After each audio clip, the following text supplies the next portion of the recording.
दिने परिवार बापा माँ और जन्ममाटी ठारू दूरे जाइथिले सत आज निज भाग्य निजे गढ़िछंती। अनाथ आश्रमरू अंतरिक्ष यात्रा करबाकू जाउछंती अंतवासी। एबे अमेरिका रे कमाल करिवे ओडिया छात्र छात्री। ओडिशा माटीर दक्षता देखिबा अमेरिका। नासा को मनोनीत होई राज्य पई गर्व आनिछंती खोर्धा जिला कंटाबाड़ स्थित आद्रिता शिशु जत्न अनुष्ठानर दुई अंतवासी आकांक्षा एवं ओम। एमानक सहित अन्य जणे मध्य मनोनीत होइछंती।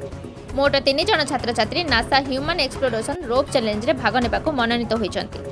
आसंता 14 तारिख में अमेरिकार विश्वस्तरीय रोभर एक्सप्लोरेशन प्रतियोगिता अनुष्ठित हेबो। एथिरे निजे प्रस्तुत करथिबा रोभर प्रदर्शन करिवे 3 छात्र छात्री। एमानक द्वारा प्रस्तुत रोभर चंद्र रे लैंड करिवो। एथिपाई नासा पक्षरु समस्त प्रस्तुति शेष होईछि। नासार ଏହି विश्वस्तरीय प्रतियोगिता रे 30 देशर 6 दल भाग नेबे। यंग थिंकर फाउंडेशन नामक स्वेच्छासेवी अनुष्ठान देशर प्रतिभाशाली किशोर किशोरी को चिन्हट करी सेमानकु नासार एक प्रतियोगिता पई प्रस्तुत करुछि। एही प्रक्रिया रे भारतर 5000 किशोर किशोरी अंशग्रहण करथिले।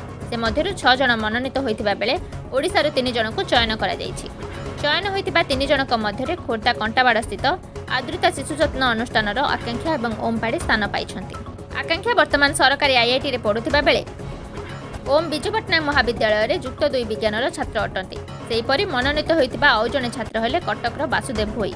से 10म श्रेणीर छात्र अटंती। Bureau report publicity Odia. NASA द्वारा प्रस्तुत रोभर चैलेंज कार्यक्रम रे ओडिशार 3 जण पुओ झियो आमर सिलेक्शन होइछंती। सर्व भारत में 6 जण पिला भितर 3 जण ओडिशा को आदृत चिल्ड्रेन्स होम रे पिला माने रहउछंती और यंग थिंकर एकेडमी द्वारा स्पॉन्सर होइकरी जाउछंती। तेणु प्रभु जगन्नाथ पाखे प्रार्थना रहिबो तांकर सक्सेस पाई एवं ए पिला मानक पई समग्र ओडिशावासी गर्वित।